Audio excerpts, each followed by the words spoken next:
Spoiler Sleepover is sponsored by Gore Clown Shop. Do you love all things horror?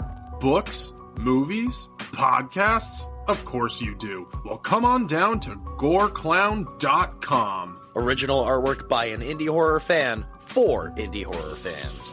Use code SLEEPOVER at checkout to save 15% on your whole purchase. Oh, and did we mention? Gore Clown is the only place to get official Spoiler Sleepover merch. So don't forget to use Sleepover to save 15%. Stay indie, suckers!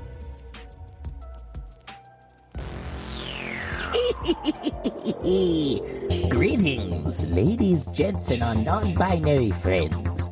Welcome to Spoiler Sleepover, part of the Nerdcast Network. Join your hosts, Jason, Michael, and Rob, as they bring you on a slash-tastic adventure through cinema. Now, enjoy the show. It will be a real scream of a time.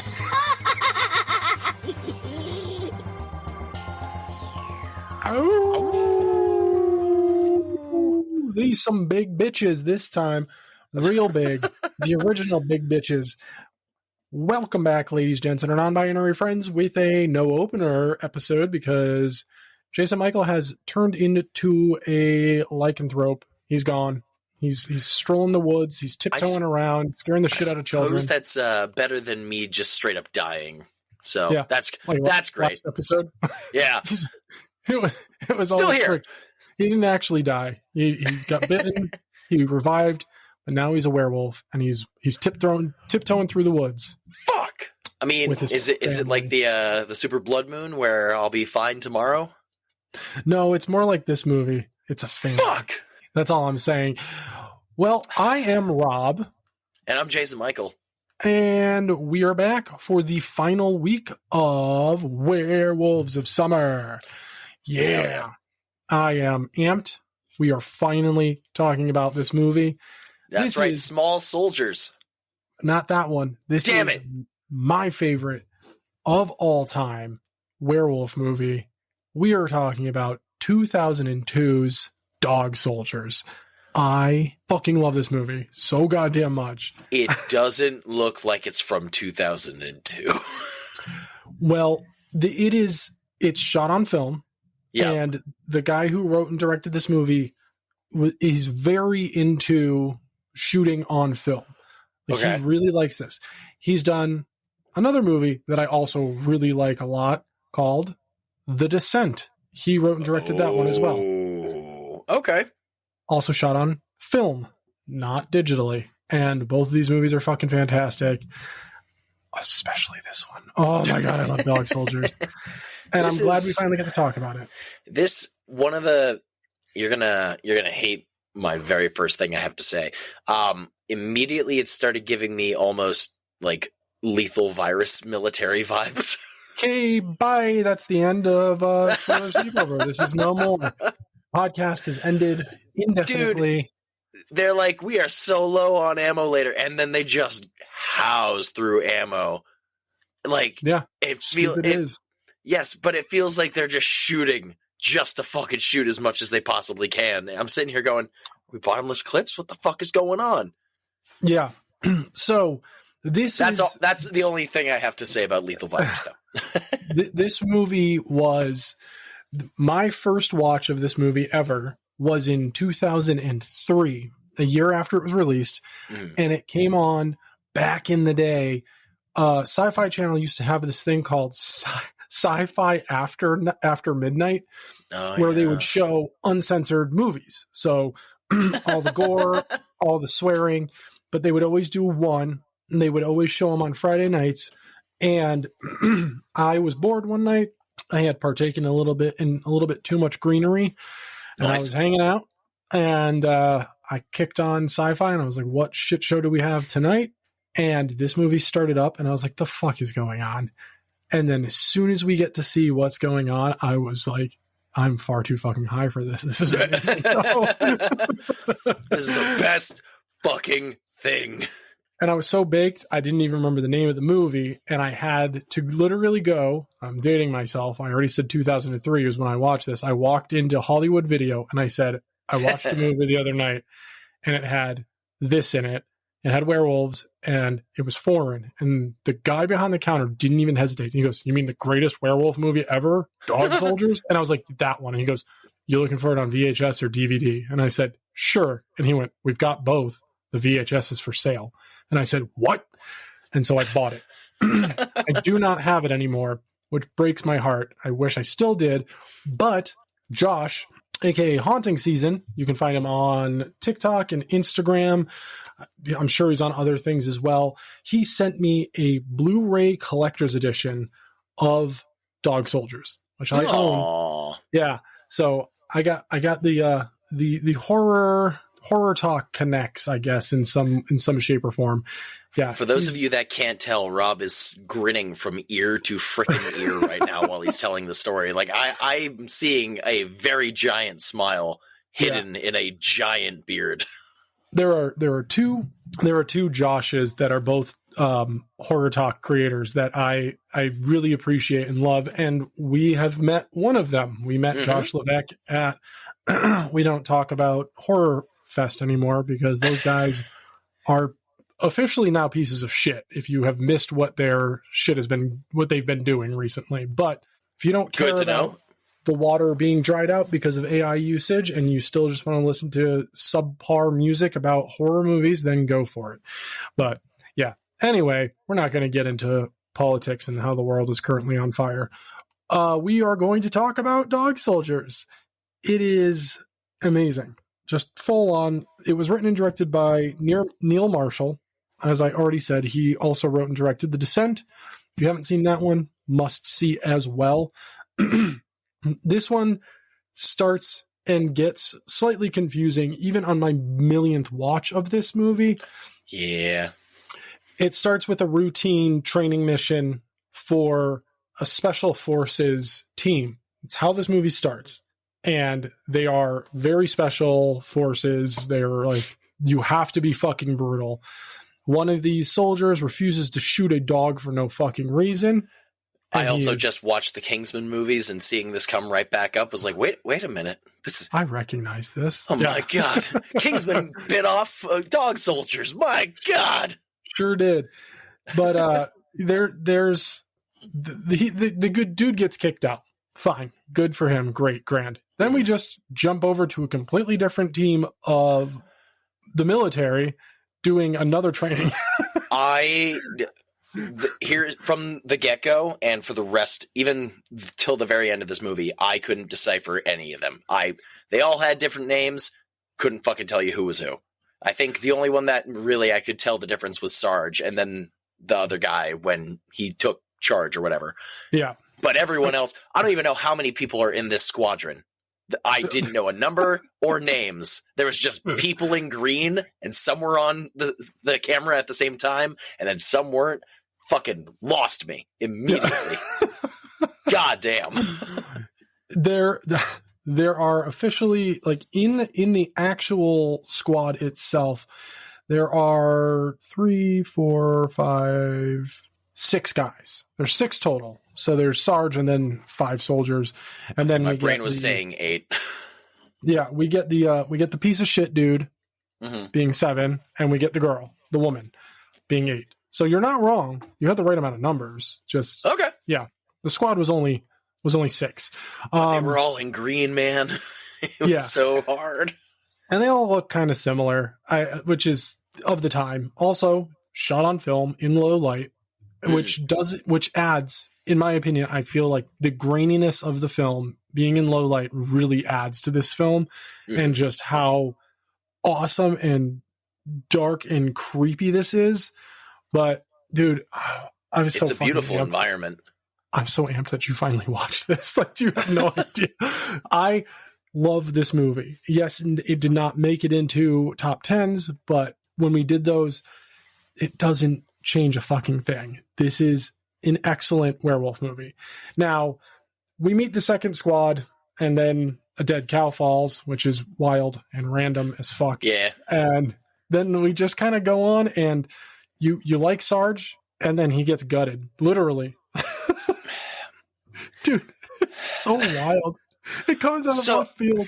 the fact of we saw somebody gutted last time in fucking Werewolves from 2024, gutted in a very similar fashion, dead immediately. Sarge, the fucking indestructible, apparently, gets his guts slashed open, and he's like, I'm gonna push him back in. Don't push him back in. Yeah. Fucking drove, and then guts shoved back in, running through. What the fuck was going on in that whole wood gun firing werewolf? The werewolf looked badass, but I was like, where the fuck is, who is, what is, and yet Sarge is alive. Yep. What the fuck? They super glued him together. Literally, they super glue. Like, they just super glue his guts back in. Dude, it's fucking fantastic. I like when he's like, knock me out. Fucking hit me. Is that all you got, you pussy? Fucking dude, they sold it really well with the action in this movie. Dude, it's amazing. I love it when the cow falls and homeboy just jumps up and fucking starts firing at it. And he's like, dude, you fucking idiot. You're shooting blanks. It's a training rifle. There's nothing in there. Oh my God. Oh, it's so good. And that's the best part. That's one of the best parts of this movie is there's comedy. There's also a lot of heart. There's genuine, what the fuck, terrifying moments. So the straight up, the reason I said Werewolves from 2024 ripped this movie off is because Dog Soldiers was the first werewolf movie I saw where the werewolves were fucking giants. They are huge. Huge. Absolutely fucking huge. The coolest part is behind the scenes footage of watching them get the actors who were in the suits onto the stilts and pushing them up. And one of the very first shots inside the cabin that you see where the werewolf's like head is basically on the ceiling, that was, they pushed him up, they hit his head on a beam. And they were like, oh shit, sorry. And they had to like readjust. And then they just immediately called action. So that like stumble forward that you get where it looks like he's like about to lunge, but doesn't. He's a little winded because he just had a little bonked on the head, a little dazed and confused. But these werewolves, dude, amazing. Fucking amazing. Oh. He's very happy right now. I'm just happy you finally watched this. You had never seen it before. So, I just was trying to remember because you were describing that and it reminded me of a scene, but it just reminded me of a scene I didn't talk about in last week's episode of Werewolves when the fucking werewolf Michael Myers itself down from the ceiling. That's what I thought you were talking about, was like pulling itself up and bonking its head. But I was like, no, that was in Werewolves, wasn't it? Just fucking, anyway, now that I did that a whole episode later, no, this movie is... For when they get to the cabin, first off, I wasn't expecting just a random woman, and then I guess she's been looking for him. Yeah. And it's from here, it's keep Sarge alive, keep fuckface, sitting in the corner, and just stay alive. They are housing these wolves with bullets. Fucking and doing nothing's happening. And they are, again, massive, and they are snarly, and they are mean-looking motherfuckers. It's also very comical when, like, they'll climb up to the second-story window and then just cut the thing. You just see a werewolf go, ah! And fall right off the top. Yeah, there's the asshole special service dick from the beginning of the movie. They end up finding him. He's been scratched pretty brutally, not gutted like Cap, but he's been scratched. And he keeps repeating that there was only supposed to be one of them. Which we find out he was talking about the werewolves. Yeah. And it's just the reveal. I'm going to be honest. It's lame, but it's fucking badass as to why these werewolves are so just gung-ho to stick in this area, specifically the cabin. So all of the military, they seek safety in this cabin in the woods, this random cabin in the woods. And you're not sure why. You're also not sure why the werewolves keep trying to get in until the woman that was in there who's been looking for them reveals, oh yeah, no, by the way, this is their house. Like, you're the trespassers. Like, you've broken into their house. Like, they live here. Like, this is their woods. This is their area. They've been here for fucking ever. Well, shit. Yeah. and here's a curveball. I'm one of them. The moment that happened, I looked at it and went, but why though? I don't know. It's great. She's especially just seeing as she starts to turn and then... Yeah. And then just bang. Man, that was a great payoff, guys. I love it though, because you could build this up to something more or just keep moving forward. And they were like, dude, we don't need this. Fucking just we don't have time for this shit. My favorite moment. I have a singular, well, that's not true. I have two favorite moments in this movie, but the one that happens when they first get there and they throw Cap on the floor and the first wolf shows up and the dog that they have with them just loses it and starts pulling on Cap's intestines. Yeah. Get the fucking dog off me. I know it's obviously not intestines, but I'm watching it going, ow, ow, ow, ow. It's just, so good. And the idea of a dog pulling on your intestines. Oh, God. He's just screaming so nonchalantly, like the dog's pulling on his shirt or his pant leg or something like that. Like, stop it. Stop. Bad. No. Bad, Cujo. Down. Oh, it's so good. I love it. Oh, man. So, there's that moment, and there's a moment towards the end of the movie. The one and only remaining survivor squares up against the asshole who turns into a werewolf, who was stabbed through with a sword and lives, unlike being stabbed through with a pipe in Werewolves and dies immediately. And the wolf grabs his head and pulls it towards his body, and the blade of the sword starts sliding on his teeth. He's trying to fucking skewer him. You get to hear that noise, the squeaking noise. You know when when you're biting through food and you accidentally bite the metal end of a fork and you're just your teeth go, I think I cracked the back of my tooth doing that many, many years ago. Oh, but Jesus. Oh God, I watched that and started going, no. Fucking no. There for 2002, this was not pulling many punches on some of the stuff that it was showing, and it was great. No. Yeah, and I give a lot of credit to Neil Marshall for that, because if you've seen The Descent, that movie, like if you go into it blind like I did, watching The Descent for the first time, I went into that blind. I had no idea what I was expecting. And then once you get that fucking reveal, I was like, oh, good God. Like, and then it doesn't let up. Yeah, the movie doesn't let up. It's his directing and writing style. He just has this way about him that he gives you a lot of information in a short period of time and gives you exactly what you need for you to just now get to the point where, like, hey, check this fucked out thing up. Like, you're just like, yeah, I love this. This is awesome. This is fucking fantastic. One of the most amazing parts or things about this movie is the fact that it's almost 2 hours long and it doesn't feel like it. Yeah, I didn't realize the runtime until I paused it towards the very end. I was like, oh shit. Mm-hmm. Wow, we've been going. And it keeps going. There's something weird about the ending, and now that we're finally talking about it, Werewolves is very, very much so an attempt at a Dog Soldiers remake. Yeah, I'm thinking about it now while talking about it. Wow. That's the whole time I was watching Werewolves, I was like, dude, come on. That's so weird. I'm just so glad I saw Dog Soldiers first. I watched Dog Soldiers first, and then I watched Werewolves, and now I was like sitting there watching and going, there's some comparisons. Oh, well, there's a few comparisons. Now that we're talking about it, it's like, that being said, I'm not going to change my rating on Werewolves. It was still a fun movie to watch, but this is also a fun movie to watch, but it's just better. Yeah, I'm not changing my rating on Werewolves either. I'll definitely watch it again. Like, I'll go, Dog Soldiers 2, eh? Dog Soldiers Light. Dog Soldiers, The Purge.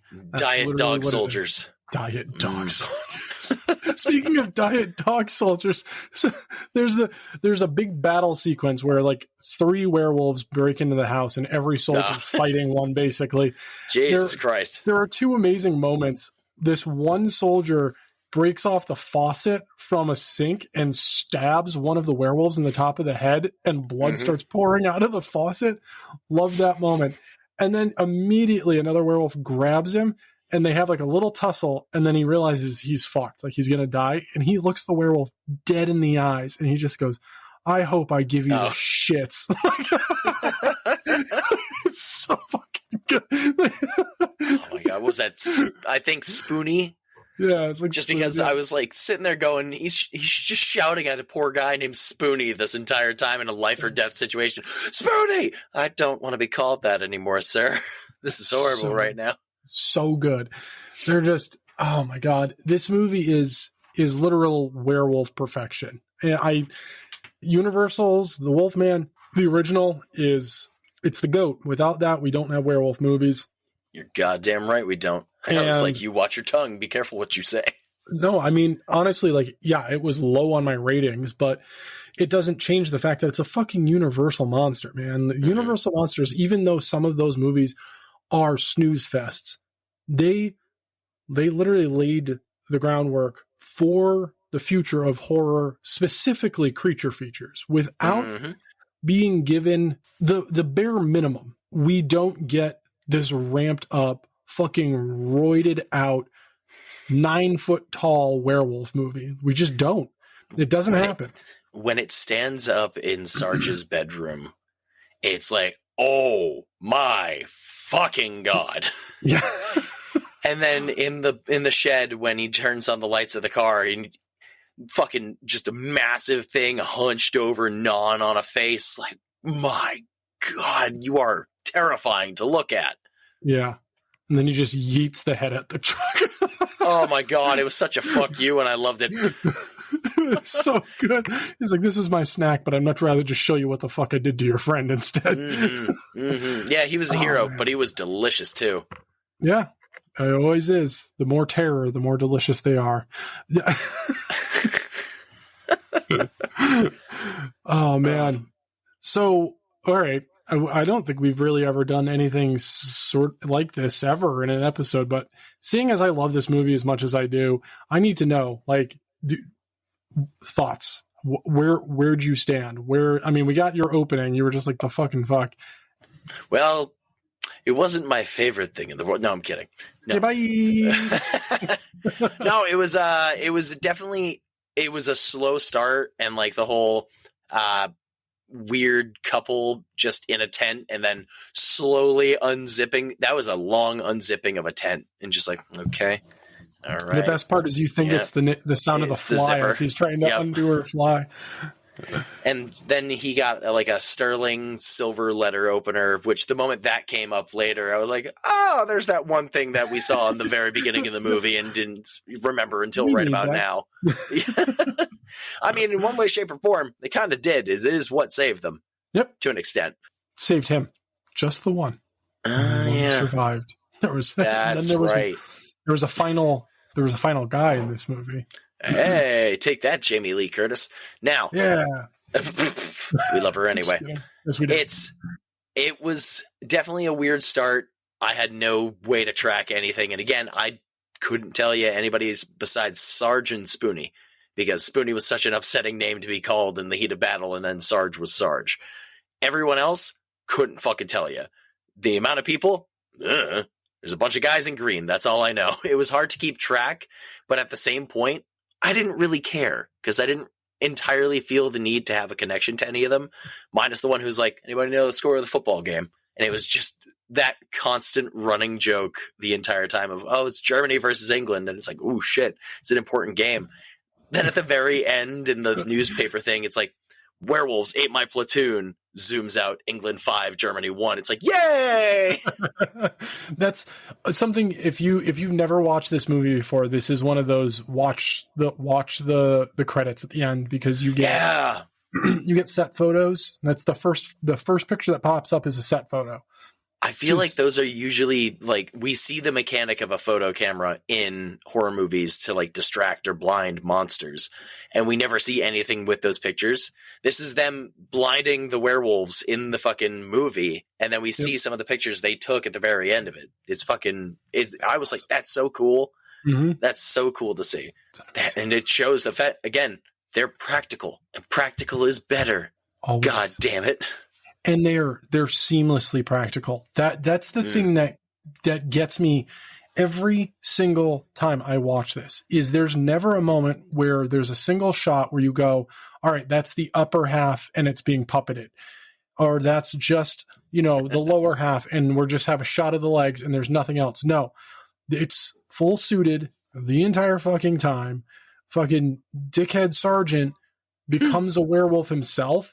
And like, as he's turning, he does like the old school horror creature reveal thing. He falls down behind a table and like lunges up. Dr. Jekyll and Mr. Hyde style. And then he just emerges as a giant fucking wolf. Dude, it is. He gets stabbed through the chest with fucking Isildur from the Lord of the Rings, and we see him later, and it's just like, oh yeah, this guy, because all the other werewolves we have no connection to, but then all of a sudden it's just this one. It's like, we know we don't like you, Mr. Sword Through the Chest. Yep. Gotcha. We already hate you. Oh man, yeah, oh man, I'm so glad you liked it. No, I didn't say I liked it. Oh, fuck me. Okay, bye. Okay. The amount of times this podcast has almost ended, and I mean like many a times of just the creature from the Black Lagoon. Yeah, probably about number 4. You shut your fucking mouth. I swear. Shut your whore mouth. God. Oh man. Yeah. We need to find out how many times we've almost ended the podcast already. It's all serious. I swear. Yeah. I'm gonna do it. It is a fun movie. It is a really great werewolf movie. I'm glad that none of the werewolf movies of Werewolves of Summer have been bad. Like, I would probably put Wolfman 2010 at the bottom of my Werewolves of Summer movie. Personally. Oh, 100%. Yeah, 100%. It's bottom of the barrel. It's not good. Yeah. I would probably then say Werewolves, and personally I would say Dog Soldiers, Wolfman. I'm swapping those two. I was going to say, I feel like we're very similar minus our top 2. Not saying again that Dog Soldiers was a bad movie, because it wasn't. It was a great movie. Yeah. So there you go. I feel like we're getting to the point where it's like, all right, just fucking tell them the rating, God damn it. Yeah, pretty much. Oh my God. I really want to know. I feel it's strange because I feel like most people should know Dog Soldiers, but the amount of times that I have brought this movie up to like hardcore horror fans, and they're like, "What movie are you talking about?" And I'm like, "Dog Soldiers, like the werewolf movie." And it's like, "There's a werewolf. What is it? Dogs that turn into werewolves?" And I'm like, "No." You are the way I found out about this movie, because I never heard of it before. Yeah, and I feel like if it were a year or so ago, I would be like, oh yeah, you're just like everybody else. But I've brought up so many different movies that everyone has seen, and you're like, never seen it. I'm like, now I'm just not surprised anymore. Citizen Kane. Ooh.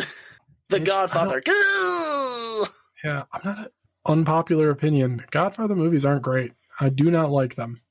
I wouldn't be able to tell you. I haven't seen any of them. I mean, I feel like you're not missing anything, but at the same time, they're classics. So I would go ahead, name a classic movie that you've seen. Oh, The Godfather. I didn't like it. Well, besides that one. I was going to name like an Academy Award-winning classic film, not even classic, but like a movie that everyone loves that I've never seen in its entirety. But I've already brought it up. I've never seen Titanic. I have no interest. I don't give a fuck. Like I don't care. I think I've seen the entirety of it, but at the same point, I don't remember anything in like the cargo hold or the painting like a French girl. All I remember is the guy falling off the back of the boat and spinning off the propeller. Yeah, and that's why I remember we did bring this up. Because as soon as we were done recording, last time we brought it up, I looked it up because I was like, I got to see what the fuck he was talking about. Every time that shows up somehow, I'm scrolling Instagram, I look at it, send it to my brother, and immediately get a laugh back. Because it's the funniest thing. It's what we always remember about Titanic. There was so many years where we were just like watching and then scrolling through, and all of a sudden Titanic's on, and it's like, oh, it's about that part. Yeah. All right, what else is on? What are we talking about? Dog Soldiers. Dog Soldiers. Well, I really would like to know what I was getting at was I would really like to know which of you suckers have seen this before we mentioned it on here. Who's seen this? Who owns it? who owns a copy of the VHS and is willing to fucking let it go so it can go to a hardcore fan over here who misses his copy that was stolen from him? I would love to have it on VHS again. I want to know who's seen it, who hasn't seen it, who's going to watch it because we've talked about it. I know that the Werewolves of Summer has just been spew after spew after spew, not full on spoilers, but I mean, per season of suffering, we've changed up our form a bit. I'm okay with it. I like having the more open conversations with this. And honestly, with a movie like this, I don't want to give away too much just because if you haven't seen this, you need to. I mean, we gave away the points, like the plot points. Yeah. But until you see the wolves, until you actually witness what these things look like, you don't fucking know. Like, it is so goddamn good. You don't even know. Yeah. It is currently streaming on Prime and Peacock. So if you're looking to watch it, you can pick it up there. I know for a fact that it's been re-released. It has a Blu-ray and a 4K release currently. So you can find them somewhere. Ooh. I'm sure. I was lucky enough to get this limited edition for free $99, and it's fucking fantastic. And I love it, and it looks beautiful on my shelf. Everybody's favorite price right there, baby. Yeah. And seeing as these are shorter episodes, just simply because we don't have our openers, and it is Werewolves of Summer, I think we're about at that point. Unless there was any other thing that you wanted to bring up. That was the saddest wolf howl.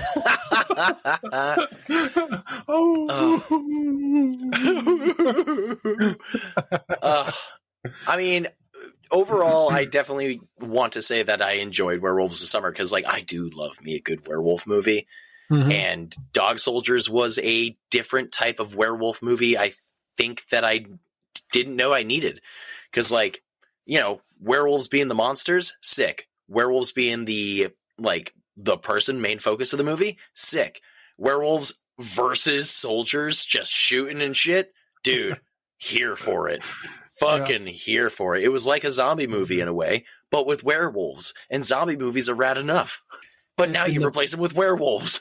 And the best part about the entire movie is the fact that the werewolves just wanted to have these strangers out of their house. It's true. Didn't they make like a Goldilocks, like fucking sleeping in their beds and eating their porridge? Now they're fucking pissed.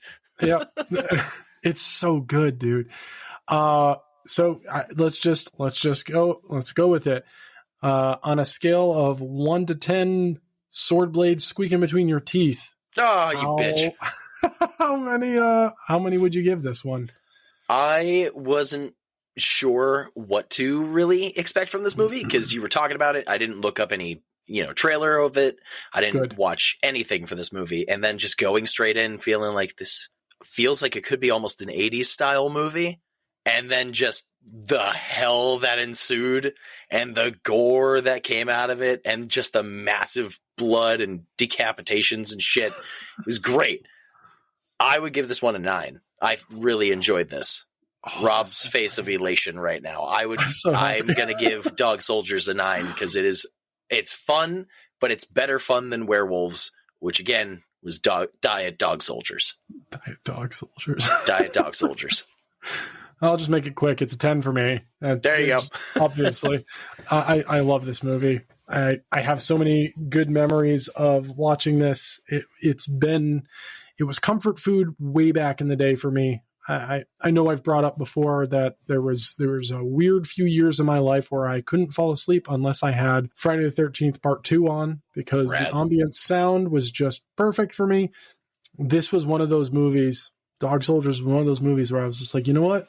I need a good feel-good horror movie with some creatures that really give me the heebie-jeebies. And I was like, Dog Soldiers it is, bitch. I'm watching this shit again. Done.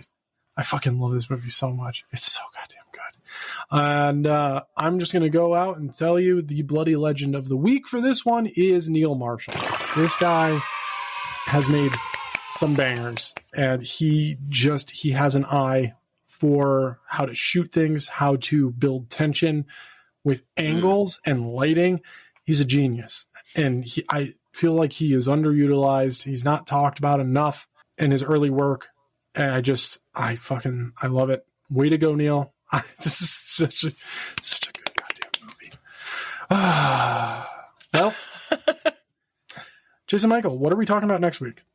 Well, unfortunately, because the Werewolves of Summer have come to an end, but don't worry, you can always watch the movies and re-listen to the episodes right here, where you get your podcast. Wow, your podcast episodes. Get your podcasts. Your podcasts here on your normal listening episode. Shut up. Your podcasts on your normal listening apparatus, but also at the same time, you can go over to patreon.com/spoilersleepoverpodcast and you can check out the episodes that have dropped so far, otherwise known as our very first episode dropped on June 6th. Please go check it out. If you like what you are hearing here, please consider subscribing to our Patreon. Again, that is patreon.com/spoilersleepoverpodcast. We will be uploading something soon, but I'm not going to tell you what it is, but I will tell you there is a visual aspect to it. Visuals.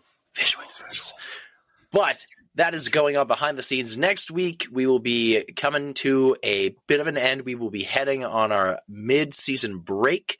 We will talk more about that next week as we have a nice little recap episode of so far what we've experienced in Season 3, the Season of Suffering. Will some of our ratings change? Will we experience some, maybe I was wrong? Probably nah. Well, until next week. Sleep tight, suckers. Oh, small soldiers. Werewolves of Summer out. Thank you for listening to this week's episode of Spoiler Sleepover. But the fun doesn't stop there. Go follow us over on Instagram, TikTok, and Threads. And of course, check out our sponsor, Gore Clown, and use code SLEEPOVER for 15% off any Spoiler Sleepover merch. So until next time, sleep tight, suckers!